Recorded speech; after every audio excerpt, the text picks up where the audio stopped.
Alors, on va mettre l'enregistrement. Puis Lauriane qui nous rejoint. Coucou, ma belle. Eh bien, soyez les bienvenus. Hello. Alors, aujourd'hui, en fait, je voulais continuer ma petite aventure sur les glucides. Vous savez, on a vu qu'est-ce que les glucides, on a vu les quantités. Et aujourd'hui, j'aurais voulu parler des sources de glucides, des différentes sources de glucides. Donc, la vidéo, elle va être un petit peu plus rapide, peut-être. Mais ce que je veux, c'est surtout compléter en fait les deux précédentes et surtout celle sur. Donc là, on va parler des sources en fait. Mais vous avez vu en fait les critères pour les quantités optimales. La dernière fois, c'était jeudi, je crois, dont les quantités dont on a besoin selon nos activités, etc. Maintenant, comment choisir en fait les bonnes sources de protéines? Alors, autrefois, j'étais partisante de ce qu'on appelle l'étude, ou en tout cas faire attention à l'index glycémique des aliments. Vous connaissez tous ça, l'index glycémique des aliments, vous en avez déjà entendu parler. Hein. Quand j'ai fait ma vidéo sur l'insuline, j'en ai parlé. Et pour moi, sélectionner les aliments par rapport à l'index glycémique, c'était vraiment un critère de choix. D'abord parce que c'est ce qu'on m'avait appris à l'école. Et puis ensuite, parce que ça me paraissait logique. En fait, bon, comme on me l'a appris comme ça me paraissait logique. Donc si je vous dis ça, c'est parce que j'ai changé de point de vue. Parce que ce qu'on apprend sur les bancs de l'école, et ben, en fait, on ne le retrouve pas forcément quand on fait au cas par cas avec chaque personne. Et comme je vous l'ai expliqué, je crois, dans la vidéo 2 ou 3 sur les glucides, en fait, la notion de l'index glycémique, c'est une notion qui est beaucoup plus bancale qu'il n'y paraît, parce qu'en fait, ce sont les valeurs d'absorption qui sont liées à cet index glycémique qui sont plus importantes. Donc, le rôle des glucides est vraiment différent de l'un à l'autre. Puis ensuite, il y a d'autres critères qui rentrent en jeu. On l'a vu, la teneur en fibres, le degré de transformation, le degré de cuisson, etc. Il y a plein d'autres. Donc, ce qu'on va prendre en compte là, c'est surtout en fait ce que j'ai pu remarquer en fait au fil de ces 25 ans de métier, et que en fait, quand on parle d'index glycémique aux gens, après, on a l'impression que quand ils font leur repas, ils se prennent la tête. On dit, ah oui, alors attends, cet aliment-là, il a un index haut, alors il faut que je l'ajoute avec celui-là, etc. Et moi, le plaisir de manger, c'est surtout pas le plaisir de se prendre la tête. J'aime bien être simple. Et quand on explique aux gens le bien manger et qu'on commence à expliquer des choses super compliquées, bah, ils se noient et puis on ne garde pas l'adhérence sur le long terme. Et le but du jeu, c'est d'aider les gens pour leur vie, pas pour un petit moment de leur vie. Donc voilà. Alors, puisque j'aime pas que les gens se prennent la tête par rapport à tel ou tel aliment, eh bien, on a analysé, on a travaillé sur le fait que manger un aliment avec un index glycémique trop élevé, c'est dangereux, et puis manger tel aliment à index glycémique bas, IG bas, eh bien, c'est super bien. Et en fait, c'est faux parce que les IG bas peuvent être cuisinés avec du gras, avec beaucoup de calories, etc. Donc, un autre problème de cet index glycémique, c'est que ça amène certaines personnes à éliminer complètement certains aliments plutôt que d'autres. Et pourtant, ces aliments-là ont aussi leur place dans l'alimentation, ou en tout cas dans une alimentation saine. Alors, je vais vous choquer, mais je vais vous parler, par exemple, de la patate douce. Je vais vous parler de la pomme de terre, ou même de la banane, ou banane plantain, ou même la simple patate, en fait. Hein. D'accord?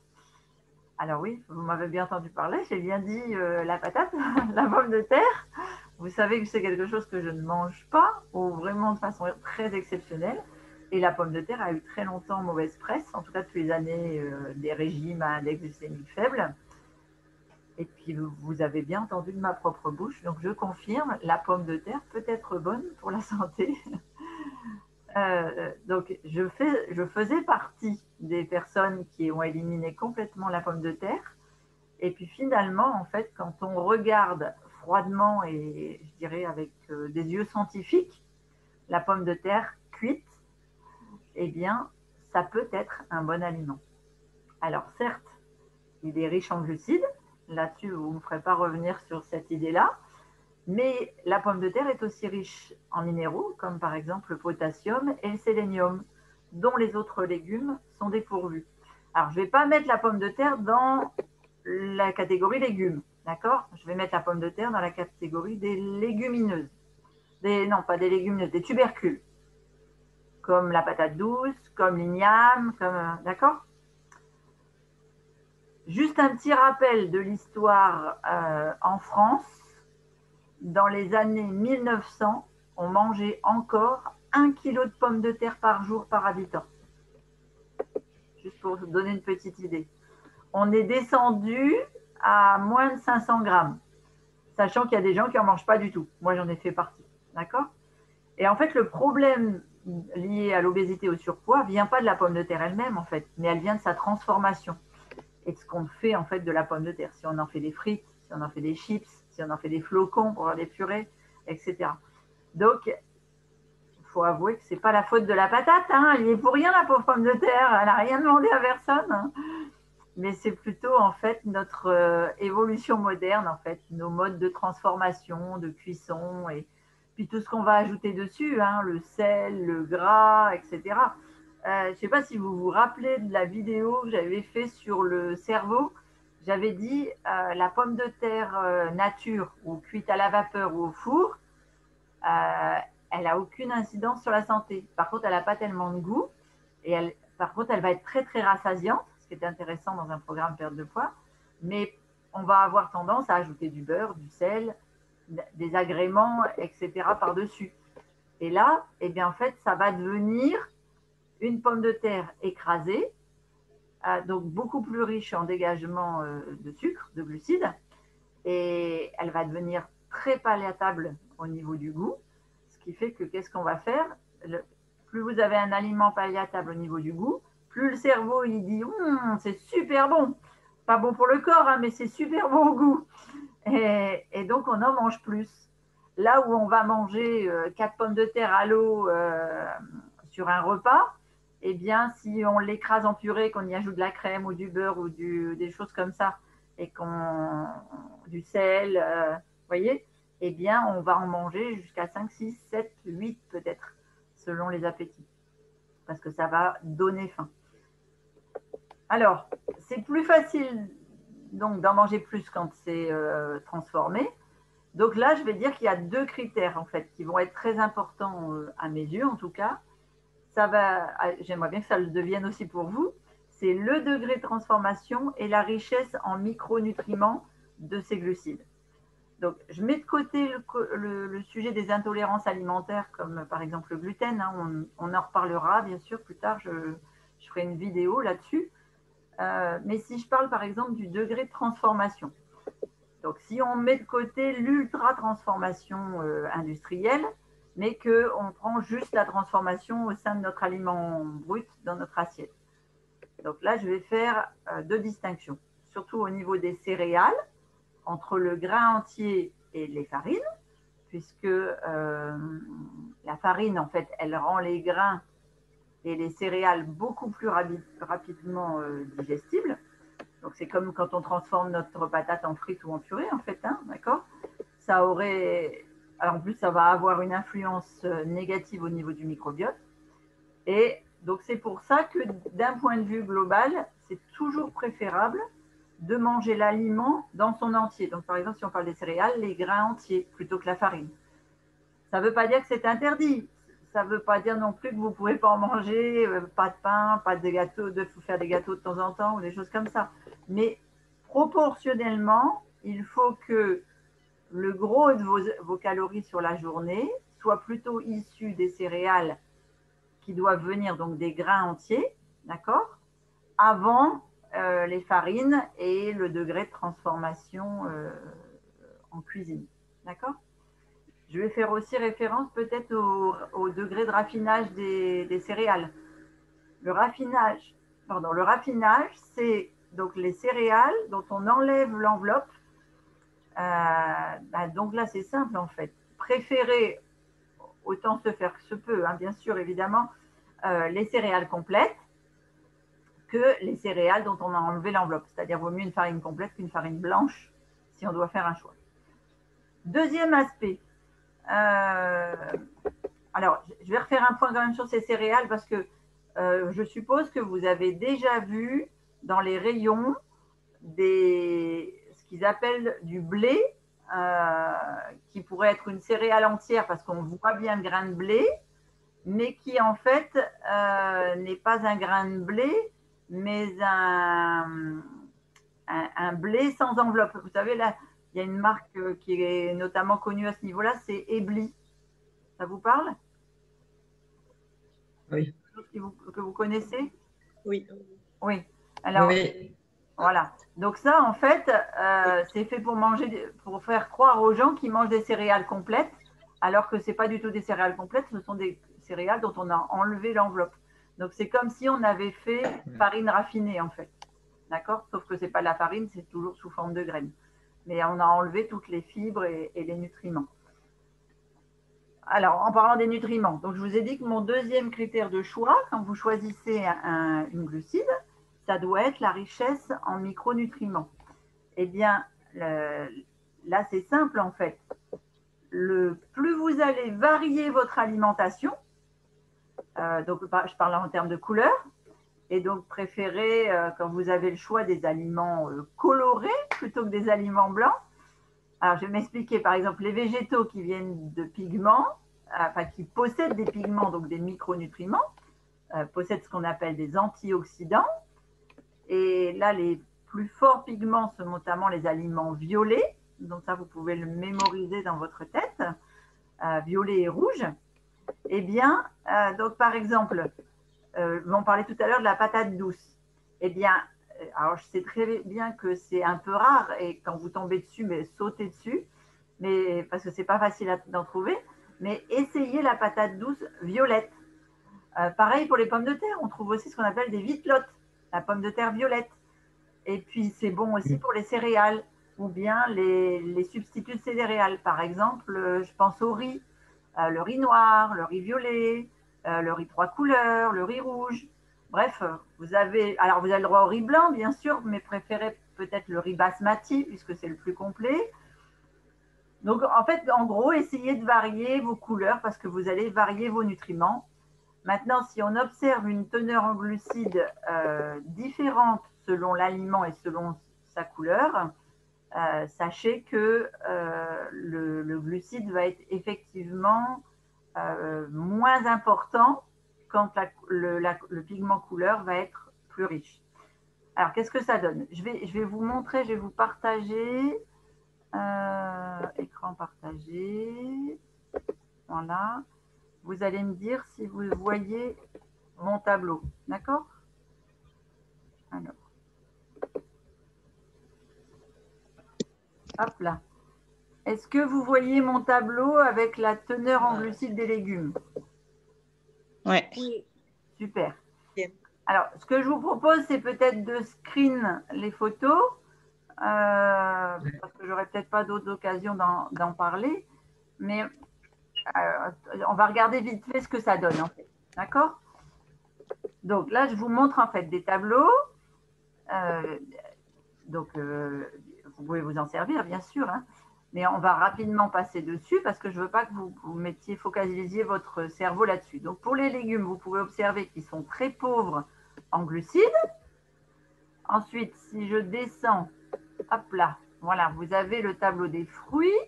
Eux, ils sont assez pauvres aussi en glucides. Par contre, ils sont tout simplement parce qu'il y a une partie riche en fructose. Alors, le fructose, je vous en parlerai mercredi lors de la prochaine vidéo, en fait. Parce que c'est un sujet à part entière, les fruits et le fructose. Ensuite, après les fruits, on a les tubercules et les courges. Donc, pour les tubercules et les courges, eh bien, c'est un tout petit peu plus riche en moyenne que les autres légumes. Tout simplement parce qu'ils s'enrichissent de beaucoup plus de pigments, en fait. Vous savez que tous ces aliments-là sont de couleur très orange en général. Et on va passer à la dernière partie, qui est en fait les tubercules. Ah non, les légumineuses avant. Alors, les légumineuses sont aussi une source de glucides et une source de glucides plus dense. Alors, je ne sais pas si vous vous souvenez, mais quand j'ai fait les vidéos sur les protéines, je vous ai aussi mis les légumineuses. Tout simplement parce que la densité protéinique et la densité en glucides est équivalente en fait. En glucides, ça tourne entre 40 et 50 grammes pour une légumineuse. Donc,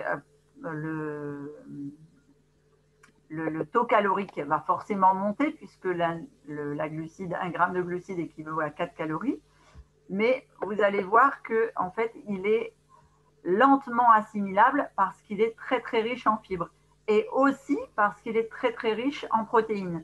Et donc en fait, ça fait sa lenteur de digestibilité et c'est ce qui fait que ça nous rassasie sur le long terme. Et donc la dernière partie, ça va être tout ce qui est céréales, graines, etc. Je ne vous ai pas montré les tubercules. Hein. Attends, je vais remonter. Donc, en fait, c'est vraiment ces graines-là. Donc, on part toujours d'une base d'aliments crus, hein, d'accord. Mais les céréales, c'est effectivement la base, les produits céréaliers, que ce soit riz, pâtes, pain, toutes les pseudo-céréales, là, ce qu'on appelle les graminées, en fait, normalement, comme le quinoa, le sarrasin. Eh bien, ce sont les aliments les plus denses et les plus riches en énergie glucidique, qui apportent aussi un petit peu de protéines, mais moins que nos légumineuses. Alors, je vais remonter parce que j'avais dit que je vous parlerai les légumes. Oui, d'accord, les tubercules, je les ai mis en même temps que les courges. Donc voilà. Est-ce que vous avez eu le temps de prendre vos photos, screens, etc. C'est tout bon pour vous? Alors, j'arrête le partage. Oui, très bien. Retrouve. Ok, génial. Donc, alors maintenant, quelle conclusion on peut faire? Une conclusion pratique on pourrait tirer de tout ce qu'on vient de voir là.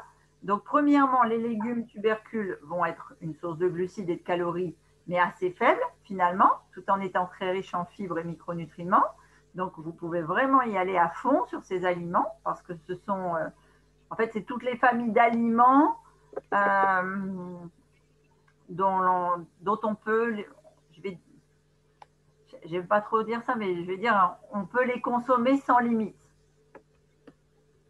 Voilà. Je ne sais pas si je peux dire sans limite, parce qu'on a toujours quand même une petite limite. Mais, donc, je vais mettre sans limite entre guillemets. Voilà, comme ça me correspondra plus.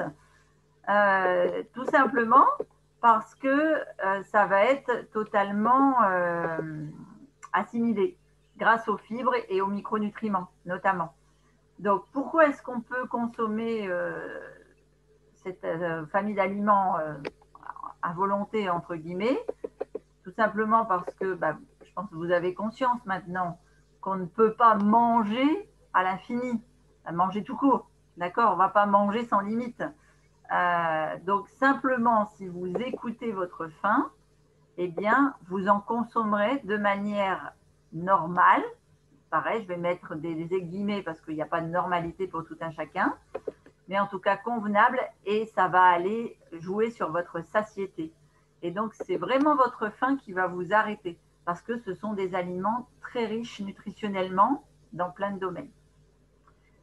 Est-ce que vous avez déjà entendu la phrase, oui, je pense parce que c'est assez courant, une petite phrase qui dit « Mangez 5 fruits et légumes par jour ». Vous avez déjà entendu ça? Voilà. Alors, moi, je vais un peu plus loin. Parce que, en fait, les conseils normaux, enfin, les conseils de l'OMS, c'est pas manger 5 fruits et légumes par jour, c'est manger 5 fruits et 5 légumes par jour. D'accord? Et moi, quand je fais mes coachings et que je suis les personnes, je leur conseille de manger entre 5 et 6 portions de fruits et d'aller jusqu'à 5 à 8 portions de légumes. Alors, donc, une portion, c'est quoi? Grosso modo, c'est votre main. C'est une grosse poignée. Grosse poignée pour les légumes à feuilles. Alors, une tasse, non, je ne vais pas dire une tasse, sinon, Dorian va me dire non, c'est un mug. Bref, 100 grammes, quoi, à peu près, ou une grosse tomate, ou une grosse poignée de salade. Voilà. Donc, dans les légumes, légumineuses, et bien, vous pouvez y aller sans compter. D'accord? Bien sûr, si on parle des tubercules dans le nombre de portions, et là, moi, je ne mets pas les tubercules dans les portions de fruits et légumes, mais dans les portions de glucides uniquement. Donc, pour ce qui est de la pomme de terre, de la patate douce, de l'igname, etc., eh bien, là, je vous dirais plutôt d'en consommer un peu plus, bien sûr, si vous êtes actif physiquement, donc si vous faites du sport, mais surtout, soyez raisonnable quand vous êtes sédentaire. Un petit indice qui peut vous aider, quand vous consommez toutes ces tubercules nouvelles, vous savez, quand on arrache les pommes de terre nouvelles, les pommes de terre grelots, etc., et c'est valable aussi pour les ignames, les patates douces et toutes les tubercules en général, eh bien, elles sont riches en eau, en fibres et en protéines.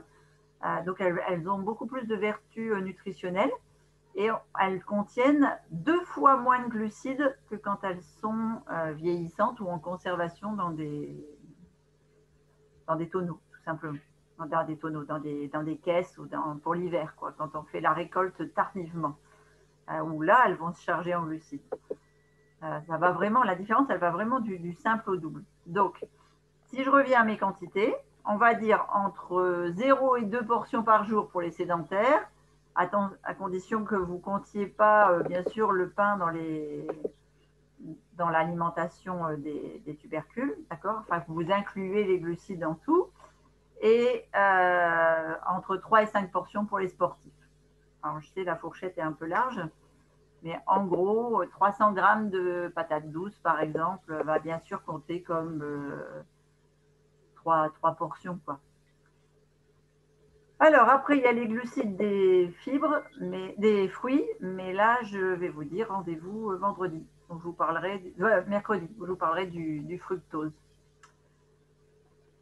Voilà, pour faire le point, peut-être pas final, mais en tout cas un bon point sur les glucides. Après, pour ce qui est des céréales et des légumineuses, eh bien, c'est pareil. Faites attention aux quantités. En fait, ça va dépendre. Ça va dépendre si vous êtes omnivore, si vous êtes végétalien, végétarien ou avez une alimentation très mixte, parce que céréales et légumineuses vont vous apporter des protéines. Donc là, je vous demanderai de vous référer plutôt au tableau qu'on avait vu sur les protéines. Voilà. Donc, de toute façon, il faut en manger au minimum pour tout le monde. Et je dirais qu'on soit omnivore ou végétalien, si je prends les deux extrêmes, au minimum 3 à 4 fois par semaine, je dirais même 3 à 5 repas par semaine pour ce qui est des légumineuses et 1 à 3 fois pour les céréales, pour rester modeste, d'accord, par rapport aux sédentaires. Voilà. Les sédentaires, je dirais même que les céréales 2 ou 3 fois dans le mois, ça suffit en fait. En tout cas, pour les sportifs, les céréales va être une source de glucides importante parce que quand vous avez besoin de manger 300 grammes de glucides par jour, par exemple, si vous êtes, je sais pas moi, un runner, eh bien, les céréales vont alors être absolument indispensables parce que sinon, il vous faudrait manger de telles assiettes et une tellement grande quantité de légumes et de tubercules qu'ils n'y arriveraient pas, quoi. Ils seraient rassasiés tout de suite. donc par rapport à leur satiété ou par rapport à leur degré calorique. Donc voilà, si vous voulez perdre du poids, réduisez les céréales, parce que ce sont des sources de calories facilement identifiables, en vous disant, par exemple, je sais pas moi, j'arrête le pain, ou je réduis pendant une semaine, ou je réduis les pâtes, ou bien les gâteaux à base de farine. Voilà, par rapport à votre satiété et au degré calorique. Donc, vous devez ajouter plutôt des fibres, des légumes, des choses comme ça. Mais c'est vrai que les céréales sont très caloriques, très riches, très, très facilement assimilables, et que quand on veut perdre du poids, eh bien, c'est facilement gérable d'éliminer les céréales. Je vous conseille de peser vos aliments avant cuisson, que ce soit, peu importe en fait, hein, parce que ça vous permet de mesurer un petit peu les quantités que vous mangez. Et puis surtout si vous voulez diminuer les quantités de céréales, par exemple, dans votre alimentation. C'est un outil super facile pour beaucoup de personnes qui ont besoin de se mettre en déficit calorique sans forcément compter les calories. Vous voyez, juste se dire, bon, bah, je ne vais plus manger de farine, par exemple, pendant une semaine, 15 jours. Et ben, vous allez voir que les aliments à base de farine qui apportent beaucoup de calories sur la journée sont facilement identifiables. Voilà. Est-ce que je peux encore une fois ajouter autre chose? Non. Je voudrais conclure en attelez-vous à varier au maximum toutes les sources de glucides et notamment modifier les couleurs par rapport aux autres. Je vous disais, hein, riz rouge, riz noir, riz trois couleurs, riz basmati, quinoa blanc, quinoa noir, quinoa rouge. En plus, en France, on a l'avantage d'avoir des produits locaux. Donc, on peut les mettre en avant avec, je ne sais pas, le riz camarguais, qui est un riz trois couleurs, ou bien le quinoa de Provence, qui est un quinoa de deux couleurs. Et si vous continuez de manger du pain, eh ben, prenez-le brut, donc avec des graines complètes, entières, voire, je ne sais pas, fabriquez-le peut-être. On a mis une recette de ce qu'on appelle un pain vivant ou une boule de vie sur le site, si vous avez envie de vous fabriquer votre propre pain.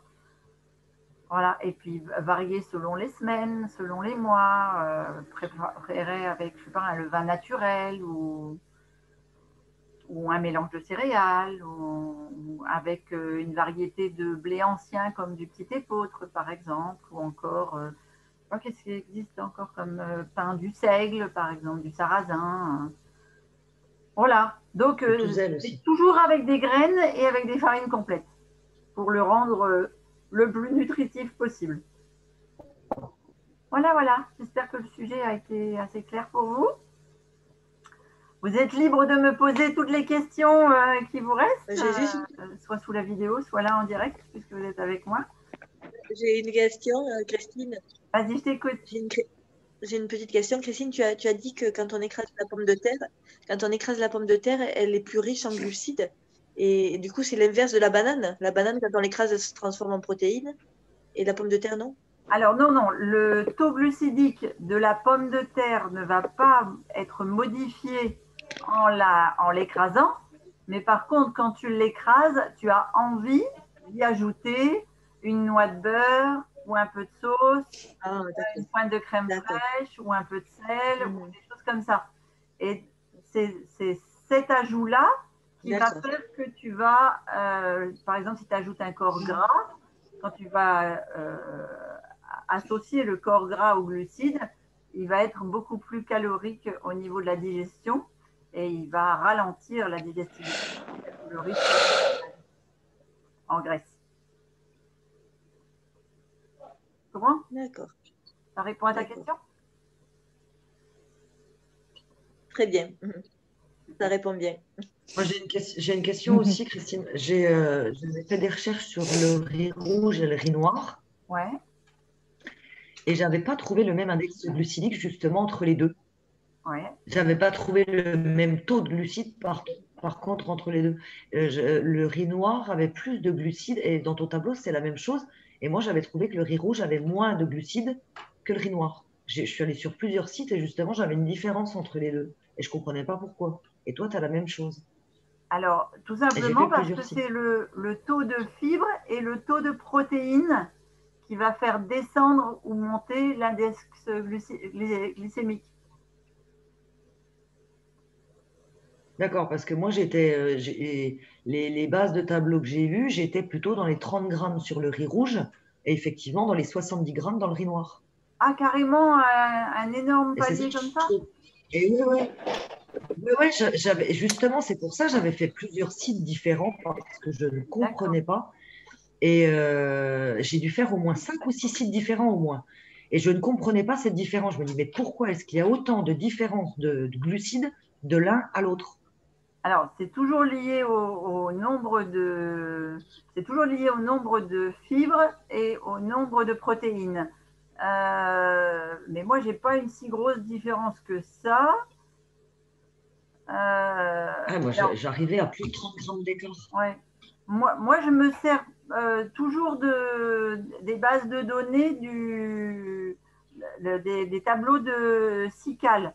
Parce qu'en fait, SICAL, D'accord. c'est la référence scientifique dont on se sert. C'est vraiment c'est des contre-études, si tu veux. D'accord. Et D'accord. Sical, c'est un site internet, c'est CIQUAL, c'est ça?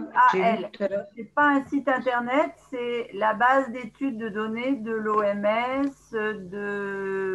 tu as D'accord. accès, hein. Tu as accès. Si tu tapes source nutritionnelle CICAL, CIQAL, tu vas tomber sur tous les tableaux qui Hum, sont offerts à tout le monde. Tu as des listes et des listes et des listes et des listes. C'est impressionnant. ok. D'accord. Bon, je vais plutôt utiliser celle-là, comme ça m'en fait plus qu'une, quoi. Puis ça Voilà. évite d'avoir des choses complètement divergentes. Tout à Ok. fait. Et au moins, tu es sûr de toi, parce que Voilà. c'est contre-étude. Donc, c'est-à-dire que c'est de sources Hum, sûres. ok. Parce qu'après, ce que tu Merci trouves beaucoup. sur Internet aussi, c'est les index glycémiques des aliments crus et les index glycémiques des aliments cuits. Oui, ce qui n'est pas la même chose, effectivement. Entre C'est le pas cru la et même le cuit, chose. ça c'est pas la même chose. Voilà.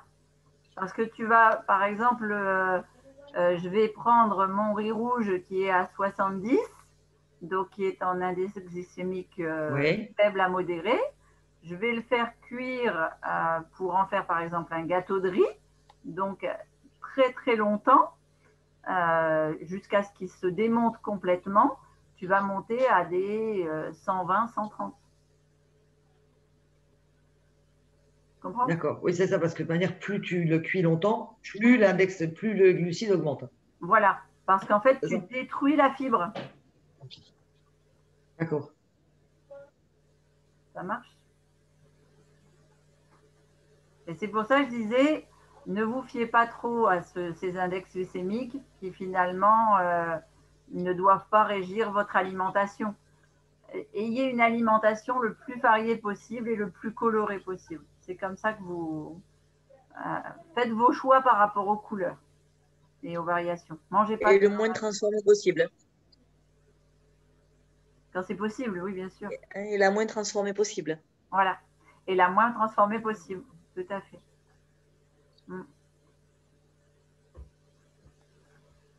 Voilà. Alors, on va arrêter la diffusion. Hop là. Est-ce que vous avez d'autres questions?